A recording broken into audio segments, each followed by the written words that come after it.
오늘 본문의 말씀 의지해서요. 내 안의 센스는 제대로 작동하나요? 라는 제목으로 말씀을 나누고자 합니다. 제목이 조금 이상하죠. 네, 한번 내용 잘 들어보시기 바랍니다. 우리가 3월 달까지 다시 회개의 자리로 라는 주제로 말씀을 나누고 있습니다. 그래서 오늘은 마지막 시간입니다. 잘 됐다. 마지막 시간이니까 더 이상 회개는 안 해도 되겠구나 라고 생각하신 분은 안 계시겠죠. 회개라는 것은 뭐 특별한 일이 있을 때, 나에게 고난이 닥쳤을 때만 하는 것이 회개가 아닙니다. 회개는 내가 하나님의 길로 가지 못하고 있을 때, 내 생각과 말과 행동 가운데 하나님께서 기뻐하시는 것을 하지 못하고 있을 때 우리는 회개한다는 것입니다. 그래서 이 구약 시대에 보면요, 선지자들은요 아직 목이 터져라 이스라엘 백성들에게 외치는 단어가 있었죠. 바로 슈브라는 단어였다는 것입니다.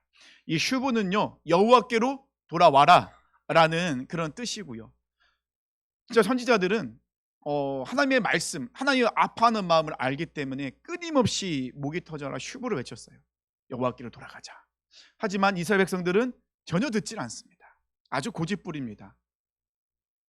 그러니 하나님의 마음이 얼마나 아프시겠습니까? 근데 그게 구약 시대만 말씀하셨던 건 아니죠. 지금도 우리에게 동일하게 말씀하고 계십니다. 여호와께로 돌아와라. 돌아가자.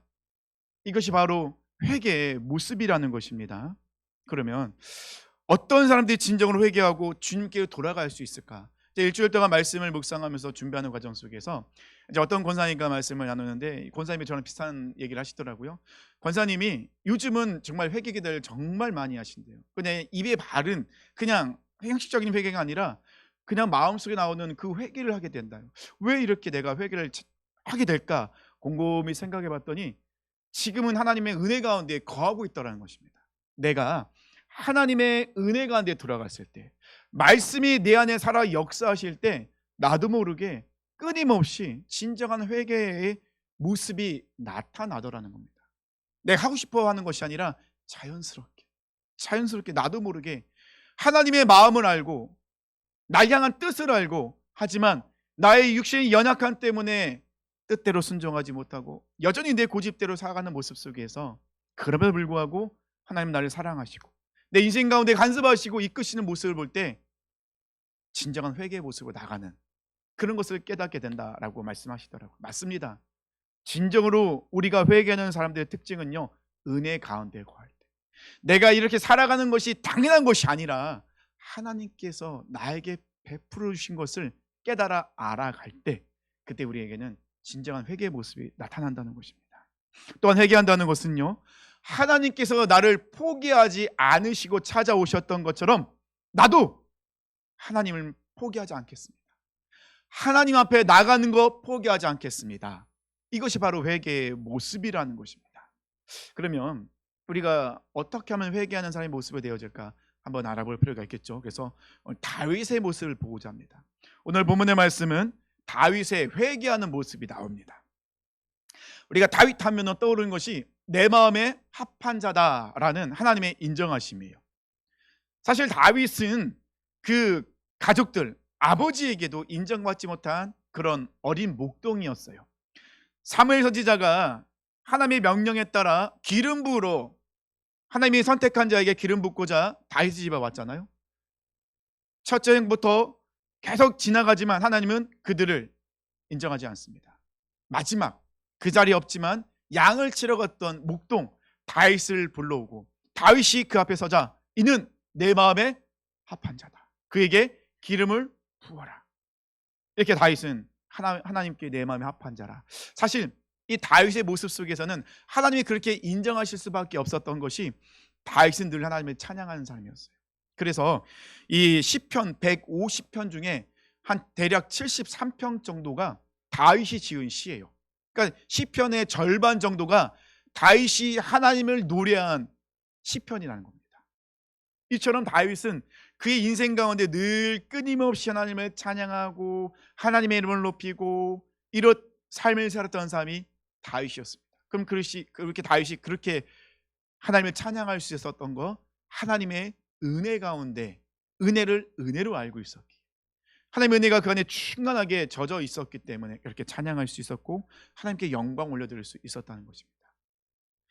사무엘상 17장에 가면요, 이스라엘과 블레셋이 전쟁을 벌입니다. 블레셋의 대표로 골리앗이라는 장수가 나오는데 아시죠? 키는 3m 가까이 가고 있습니다. 방패는 얼마나 큰지 몰라요. 그 창도 얼마나 큰지 몰라요. 이 골리앗이 블레셋의 대표로 나왔습니다. 그리고 이스라엘 백성이 외치죠. 나와 한편 겨루자. 만약에 당신들의 대표로 나온 사람이 나를 이기면 우리 블레셋이 당신들에게 굴복할 것이고, 만약에 내가 이기면 당신들이 우리 종이 될 것이다. 근데 지금 우리 가만히 앉아서 이렇게 말씀드리니까 그럴 수도 있겠다 생각해 보십시오. 서장훈 씨보다 키가 더 커요. 거인이에요. 그냥 거인이 아니라 덩치도 얼마나 좋은지 몰라요. 온몸을 갑옷으로 둘렀죠. 방패도 얼마나 큰지 모르고 창도 얼마나 긴지 몰라요. 이거는 제가 아무리 싸워도 제 칼이 닿지가 않아요, 그 사람한테. 그러면 이건 싸우나 마나하는 전쟁이잖아요. 죽는 건 뻔해요. 아무도 나서질 못합니다. 골리앗이 40일 밤낮을 하나님의 이름을 욕하고 있고 이스라엘을 조롱해요. 얼마나 괴롭겠습니까? 당장 무너뜨리고 싶은데, 아니 뭐 가서 싸우면 내가 죽는 건 뻔하니, 내 목숨은 아까우니, 하나밖에 없으니 할 수가 없는 거죠. 누군가가 나서길 원하는데 아무도 안 나서는 거예요. 이때 나선 사람이 있죠. 바로 어린 소년 목동 다윗이었습니다. 다윗이 이 골리앗의 하나님을 비방하는, 조롱하는 그 소리, 이스라엘을 조롱하는 소리를 듣고 도저히 못 참겠는 거예요. 그래서 다윗이 나서랍니다. 이때 형들이 다윗을 꾸짖잖아요. 왜 네가 나대느냐? 네가 도대체 뭐길래 너 아무것도 할 수 없으면서 왜 그러느냐? 형들이 다윗을 꾸짖어요. 하지만 다윗은 아랑곳하지 않습니다. 왜냐하면 내가 가장 사랑하는 나의 하나뿐인 하나님이 저렇게 조롱당하고 있고 하나님의 백성이 조롱당하고 있으니 참을 수가 없는 거예요. 그래서 다윗은 만군의 하나님 여호와의 이름으로 골리앗에게 달려갑니다. 그리고 승리하죠. 다윗이 능력이 있었나요? 없었죠. 다윗의 무기 변변한 게 없었습니다. 다윗의 무기는 뭐였죠? 만군의 하나님 여호와의 이름. 그 어떤 것보다 가장 강력한 무기이며 능력이었다는 것입니다. 다윗은 사울에게 미움받아 쫓겨다닐 때 사울을 2번이나 죽일 기회가 있었잖아요. 하나님 우리에게 환경을 열어주시고 기회를 주셨다. 사람들은 그렇게 외쳤습니다. 하지만 다윗은 그것이 하나님이 허락하신 기회라 여기지 않아요. 왜냐하면 하나님이 기름 부음 받은 자를 함부로 죽이는 것은 하나님이 원하신 게 아니거든요. 다윗은 자기의 방법대로 하지 않습니다. 하나님의 방법대로 그 모든 것을 이겨나기 위해 기도하고 인내하죠. 내가 하는 것이 아니라 하나님이 하시는 것입니다. 이랬던 다윗이 왕이 되고 시간이 지나면서 초심을 잃고 변하게 됩니다. 오늘 우리 읽은 12장 전에 사무엘하 11장의 다윗의 모습을 보면 굉장히 낯섭니다. 부하들은요, 지금 이스라엘의 대적들과 전쟁하기 위해 전쟁터로 나갔습니다. 목숨 걸고 싸우고 있죠. 목숨 걸고 싸우고 있는데 다윗은 무엇을 하고 있습니까? 낮잠을 늦지막히까지 잔 후에 일어나서 그냥 아무 의미 없이 왕궁 옥상을 이리저리 왔다 갔다 하고 있습니다. 지금 다윗은 그런 상황이 아니잖아요. 피곤하면 잘 수 있습니다. 자지 말라는 건 아니에요. 자는 것도 문제이긴 하지만 잘 수는 있어요. 백번 양보해서. 그런데 일어나서는 다윗은 그렇게 하면 안 되잖아요. 옛날의 모습이 다윗의 모습이 아니라는 것입니다. 문제가 생겨요. 아무 의미 없이 이 옥상, 왕궁의 옥상을 거닐다가 무엇을 보게 되죠? 목욕하는 여인의 모습을 보게 됩니다. 다윗은 그만 그 여인의 모습을 보고 육정에 끌려서 간음죄를 짓게 되죠. 그리고 그 죄를 숨기기 위해서 자기의 충신, 충복이었던 우리아를 사주해서 죽였습니다. 간음죄를 짓고 살인 교사를 했고 살인죄를 저질렀고 거짓말을 합니다. 그럼에도 불구하고 하나님께서는 다윗에게 계속 기회를 주고 있어요. 어떤 기회를 주셨을까요? 다윗이 목욕하는 여인의 모습을 봤어요. 사람을 보냅니다. 누구냐? 알아봤더니 자기의 충신, 충복, 지금도 전쟁터에서 목숨 걸고 있는 자기 부하 우리아의 아내인 거예요. 그럼 정신 차려야 되잖아요. 내가 이런 마음을 가지면 안 되지. 지금 이 바세바 여인의 남편은 내 부하로서 목숨 걸고 하나님을 위해서 나를 위해서 싸우고 있는데 내가 이러면 안 되지. 정신 차려야 되잖아요. 그런데 알면서도 그 여인을 왕궁으로 불러서 간음죄를 저져. 여인이 임신했습니다. 자기 죄가 드러나게 생긴 거잖아요.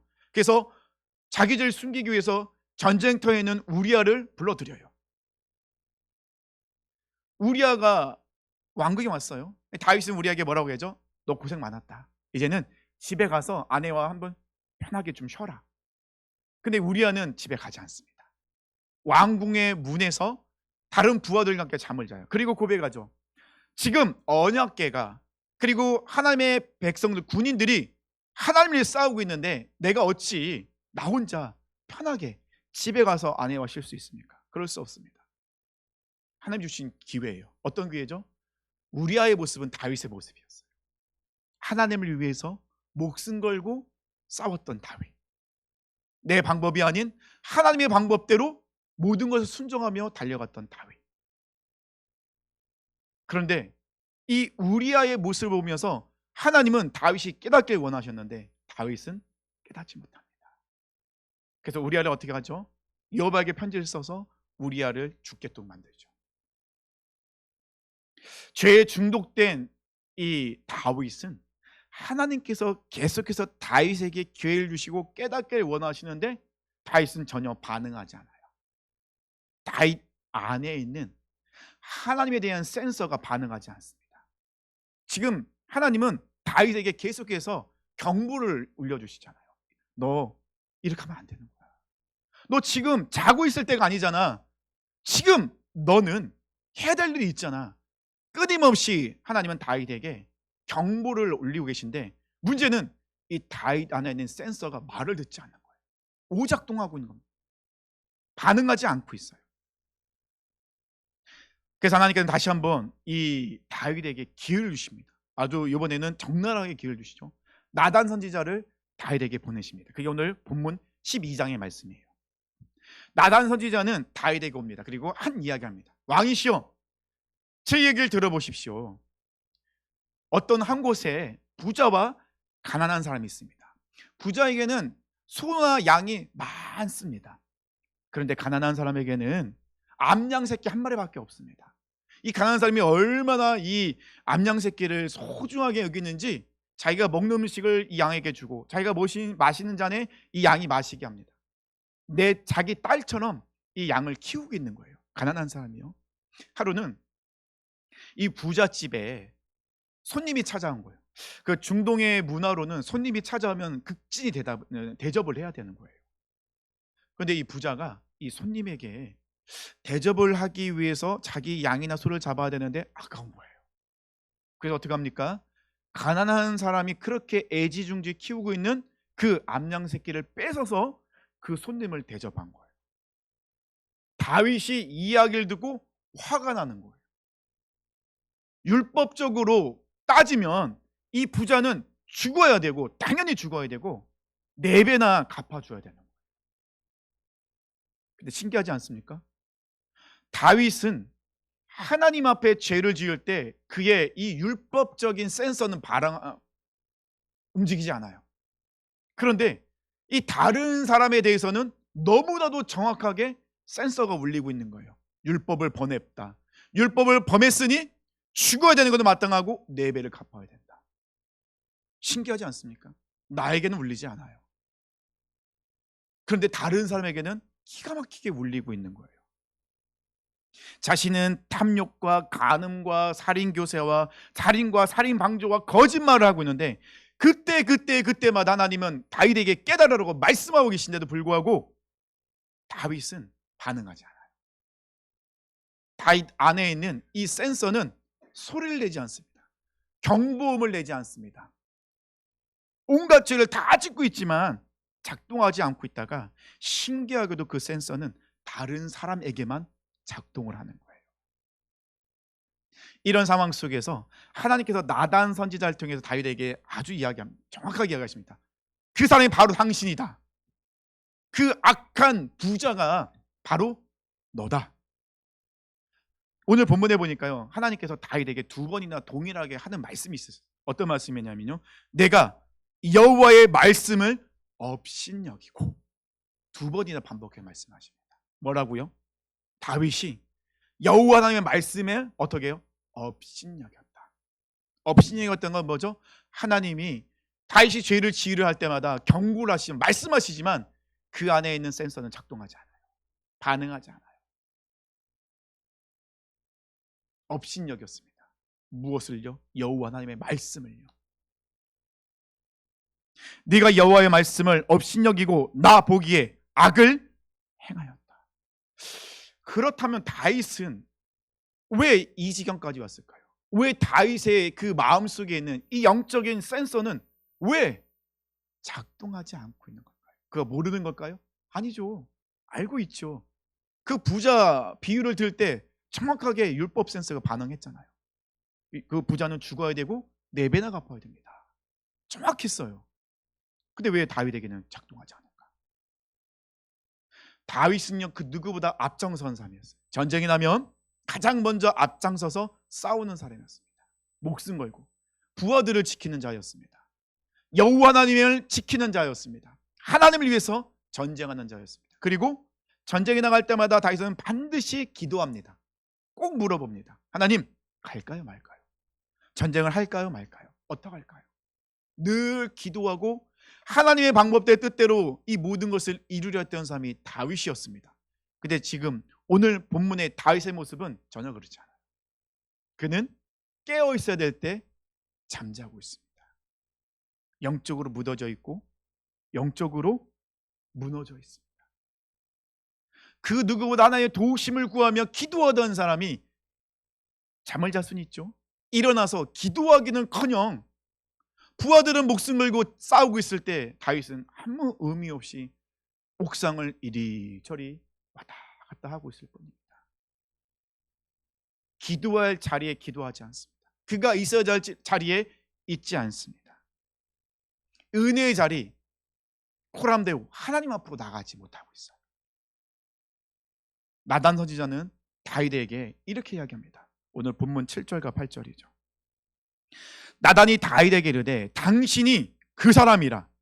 이스라엘의 하나님 여호와께서 이와 같이 이르시기를 내가 너를 이스라엘 왕으로 기름 붓기 위하여 너를 사울의 손에서 구원하고 내 주인의 집을 내게 주고 내 주인의 아내들을 내 품에 두고 이스라엘과 유다 족속을 내게 맡겼느니라. 만일 그것이 부족하였을 것 같으면 내가 내게 이것 저것을 더 주었으리라.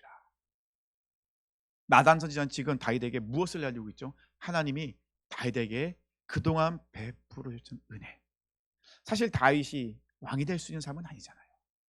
자, 시골 아버지조차도 인정하지 않던 목동 소년 다윗이었습니다. 근데 그가 어떻게 기름 부음 받습니까? 놀랍죠? 사울이 다윗의 목숨을 죽이려 할 때마다 하나님은 기가 막히게 다윗을 건져 주십니다. 완전히 다윗이 사면초가 이제 완전히 둘러서 죽을 뻔했을 때 갑자기 블레셋이 이스라엘을 공격하잖아요. 사울이 다윗 쫓기를 그치고 블레셋을 막으러 가잖아요. 살았잖아요. 하나님이 역사하셨잖아요. 나단 선지자는 이것을 이야기하고 있습니다. 당신 지금까지 살아온 거 주님의 은혜였지 않냐고. 하나님께서 필요할 때마다 이것저것 다 채워주시고 부족함이 없게 만드셨는데 다윗도 고백하잖아요. 여호와는 나의 목자시니 내게 부족함이 없으리로다. 아니 다윗은 그런 인생을 살았는데 만약에 그것도 부족하다면 하나님이 이것도 주고 저것도 준다고 약속하셨는데 왜 당신은 지금 하나님의 은혜 가운데 떠나 있습니까? 왜 하나님의 은혜를 은혜로 알고 있지 못합니까? 당신이 왕이 된 거 자신의 능력이 아니라는 거 알고 있지 않습니까? 하나님의 은혜입니다. 근데 왜 하나님의 은혜의 자리에서 떠나 있습니까? 이 나단 선지자의 이 책망 듣고 나니 다윗이 정신이 번쩍 나는 거예요. 그래서 시편 51편 참회 쇠를 지으며 진심으로 회개합니다. 근데 우리가 여기서 알아야 될 게 있어요. 우리가 회개를 했다고 해서 하나님 우리 회개하면 용서해 주십니다. 그죠? 하지만 죄에 대한 대가는 반드시 치러야 돼요. 이것도 사라지는 게 아닙니다. 죄는 사망이에요. 그래서 오늘 말씀하시잖아요. 다윗이 회개했기 때문에 다윗을 죽이진 않으시겠대요. 하지만 다윗이 지은 죄에 대해서는 대가를 반드시 치러야 돼요. 근데 우리가 착각하고 있어요. 회개하면 다 끝나는 줄 알아요. 아니에요. 회개하더라도요, 내가 지은 죄에 대한 결과는 내가 책임져야 돼요. 대신 하나님이 감당할 수 있는 기회와 능력을 주신 거죠. 바로 공의의 하나님이십니다. 다윗은 죄를 지었고 그 죄에 따른 결과, 대가를 치러야 됩니다. 그래서 하나님께서는 다윗에게 세 가지를 이야기하십니다. 첫 번째는 뭐죠? 칼이 다윗의 집에서 떠나지 않겠다. 그리고 다윗의 아내들이 백주장한테 모욕을 당할 것이다. 압살롬 사건을 통해서 모든 것이 이루어지죠. 그리고 마지막 세 번째는 뭐죠? 네가 낳은 아이가 죽는다. 이것이 하나님이 다윗에게 준 징계였습니다. 나단 선지자가 떠나자 정말 다윗과 바세바 사이에 태어난 그 아이가 앓기 시작합니다.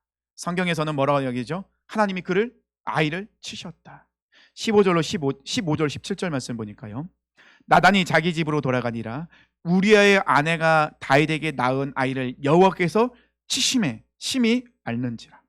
다윗이 그 아이를 위하여 하나님께 간구하되 다윗이 금식하고 안에 들어가서 밤새도록 땅에 엎드렸으니 그 집의 늙은 자들이 그 곁에 서서 다윗을 땅에서 일으키려 하되 왕이 듣지 아니하고 그들과 더불어 먹지도 아니하더라. 아이가 무슨 죄가 있습니까? 아이는 죄가 지은 게 하나도 없습니다. 그죠? 죄는 누가 지었죠? 다윗이었어요. 다윗이. 근데 다윗 때문에 아이가 죽게 생겼잖아요. 앓고 있잖아요. 다윗은 자신의 죄가 이제 깨달으신 거예요. 이제 정신을 차린 겁니다. 그때부터는 다윗의 그 센서가 작동하기 시작하는 거예요. 아, 지금은 내가 하나님께로 나아갈 때구나. 지금 나는 하나님께 엎드려야 되는 데구나. 하나님의 은혜를 구해야 될 시간이구나. 다윗은 지체하지 않습니다. 그리고 바로 하나님께 엎드리죠. 음식도 먹지 않아요. 7일 동안이나 음식도 먹지 않고 쉬지도 않아요. 어디 가지도 않아요. 사람들이 그렇게 말려도 듣지도 않아요. 왜요? 다시 하나님의 은혜로 나가는 겁니다. 초심을 되찾게 되죠. 호람도의 신앙을 다시 되찾습니다. 그러자 이 다윗의 센서는 작동하기 시작합니다. 아, 내가 있어야 되고 내가 해야 되고 내가 의지할 분은 하나님이시구나.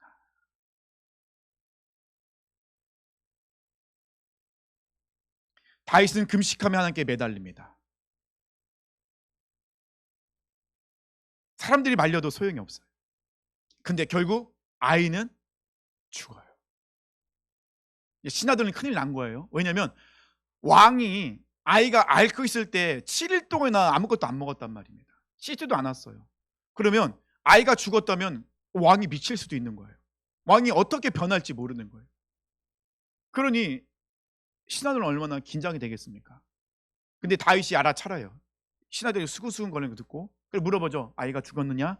네, 죽었습니다. 근데 다윗의 모습은 반응은 너무 다르다는 것입니다. 19절 20절 말씀 보니까요. 다윗이 그의 신하들이 서로 수군거리는 것을 보고 그 아이가 죽은 줄 다윗이 깨닫고 그의 신하들에게 묻되 아이가 죽었느냐 하니 대답하되 죽었나이다 하는지라. 다윗이 땅에서 일어나 몸을 씻고 기름을 바르고 의복을 갈아입고 여호와의 전에 들어가서 경배하고 왕궁으로 돌아와 명령하여 음식을 그 앞에 차리게 하고 먹은지라. 다윗이 갑자기 벌떡 일어나더니 몸을 씻는 거예요. 기름을 바릅니다. 옷을 갈아입습니다. 그리고 가장 먼저 하나님께 나가서 경배해요. 감사하고 예배합니다. 그리고 음식을 먹어요. 신하들은 이해가 되지 않죠. 근데 다윗은 이 회개 기도하면서 저를 보시사 불쌍히 여기사 이 아이를 살려달라고 끝까지 포기하지 않고 기도합니다. 하지만 하나님이 아이를 데려가셨어요. 다윗이 할 수 있는 건 아무것도 없죠. 그때 다윗은 일어나서 하나님께 경배합니다. 왜냐하면 다윗의 영적 센서는 잘 작동하고 있는 거예요. 하나님의 뜻이라는 걸 받아들입니다. 다윗이 가장 두려워하고 감당하기 어려운 결과예요. 아이가 죽었습니다. 그런데 다윗은 감사함으로 받아들여요. 하나님의 뜻이기 때문에. 하나님께서 징계하신 이유는 똑같은 실수를 반복하지 말라는 거예요. 근데 우리는 하나님이 그렇게 징계를 내리시지만 끊임없이 똑같은 죄를 지을 때가 많아요. 왜 그럴까요? 우리 안에 영적 센서가 작동하지 않고 있기 때문에. 이 고난은요, 하나님이 우리에게 이 영적 센서가 잘 작동하니 점검하게 만듭니다. 그러니까 고난이 우리에게 유익한 거예요. 다윗의 센서가 또 말썽을 피울 때가 있습니다. 언제입니까? 인구조사할 때예요. 다윗은 비록 이스라엘 왕이지만 다윗은 자기를 왕으로 생각한 적이 없습니다. 이스라엘 왕은 누구라고요? 하나님이십니다. 나의 왕은요? 하나님이십니다. 그러면 이스라엘 백성은요? 내 백성이 아니라 하나님의 백성인 거예요. 그런데 인구조사할 때 다윗의 마음은 그러지 않았습니다. 하나님의 백성이 아니라 내 백성, 하나님의 나라가 아니라 내 나라인 거예요. 내가 주인이다 보니 이 다윗의 센서가 또 말썽을 일으킵니다. 고장을 일으키죠. 작동하지 않습니다. 이때 다시 한번 하나님은 그에게 징계를 내리십니다. 그 다윗의 센서는 정말 신기해요. 센서가 작동하지 않을 때가 정확해요. 언제 그랬습니까? 말씀해 보니까요, 내가 주인일 때. 내가 주인일 때는 작동하지 않아요. 반응하지 않아요. 내가 있어야 할 자리를 떠나 있을 때, 내가 지켜야 될 자리를 지키지 못하고 있을 때 센서는 작동하지 않습니다. 말씀을 살아내지 않을 때, 못할 때가 아니에요. 않을 때예요. 말씀을 살아내지 않을 때, 사명의 자리를 지키지 않을 때, 하나님께 주신 은혜 가운데서 멀어졌을 때는 어김없이 이 센서는 작동하지 않습니다. 이때마다 하나님은 다윗에게 징계를 내리십니다. 그래서 다윗으로 하여금 회개하게 만드시죠. 회개는요, 우리의 영적 센서, 전원이 꺼져 있는 영적 센서의 전원을 켜는 것이 바로 회개라는 것입니다. 내가 회개하면 우리는 영적으로 다시 하나님께 반응하게 된다는 것입니다. 사랑하는 성도님들, 지금 내 안에, 우리 안에 이 하나님에 대한 영적 센서가 잘 작동하고 계십니까? 자꾸 다른 사람에 대해서만 작동하고 계시지 않습니까? 제 이 영적 센서 오작동이 일어날 때는요, 아들에 대해서만 이렇게 오작동을 일으켜요. 아들을 볼 때마다 내 모습을 봐야 되는데 자꾸 오작동을 일으켜요. 그러니까 정죄하고 판단하고 기다리지 못하고 하나님에 대해서 원망하고 오해하고 아주 오작동이 심하게 일어난다는 것입니다. 우리는 알게 모르게 내 안에 영적 센서가 진짜 오작동을 일으킬 때가 많아요. 나에 대해서는 분명히 말씀하시고 나에 대해서 반응을 경고음이 울려야 되는데 안 울려요. 다른 사람에 대해서는 기가 막히게 울려요. 아주 작은 것까지 잘 찾아내요. 아주 왜 이렇게 민감한지 모르겠어요. 하나님은 이 고난을 통하여서 내 자신을 바라보라고, 내 영적 센서가 잘 작동하도록 만드신다는 것입니다. 그리고 회개를 통해서 다시 켜게 하십니다. 그래서 우리는 은혜 아니면 살아갈 수가 없는 거예요. 은혜를 은혜로 알아가는 것이 정말 가장 큰 복인 거예요. 우리 삶을 뒤돌아보십시오. 지금까지 지내온 거 주님의 크신 은혜이잖아요. 내 힘으로 살았나요? 내 능력으로 살았나요? 아니잖아요. 하나님이 때에 따라서 덮는 손길을 붙여주십니다. 정신 차리라고, 너 그렇게 살아가면 안 된다고 사람을 붙여주시죠. 때로는 직접 말씀하시기도 하죠. 징계와 고난을 통해서 정신 차리게 하십니다. 모든 것이 은혜였다는 것입니다. 그래서 우리에게는 예수님이 필요합니다. 예수님을 통하여 우리는 하나님의 은혜의 보좌 앞에 언제든지 나갈 수 있죠. 예수님에 대한 예수로 충만해질 때 우리의 영적 센서는 언제든지 잘 작동합니다. 나에 대해서 말씀하시면 반응합니다. 이끄신 대로 순종합니다. 호람대오 하나님 앞에 선 삶을 살 수 있도록 힘을 주시고 능력을 주신다는 것입니다. 우리 한순간도 방심하지 않았으면 좋겠습니다. 내 안에 이 영적인 센서가 잘 작동하도록 우리가 예수 앞으로 나가기 원합니다. 예수 안에 우리가 거하길 원합니다. 예수님이 내 안에 충만하도록 우리는 말씀을 붙잡고 회개하며 돌이키며 순종하며 나가야 된다는 것입니다.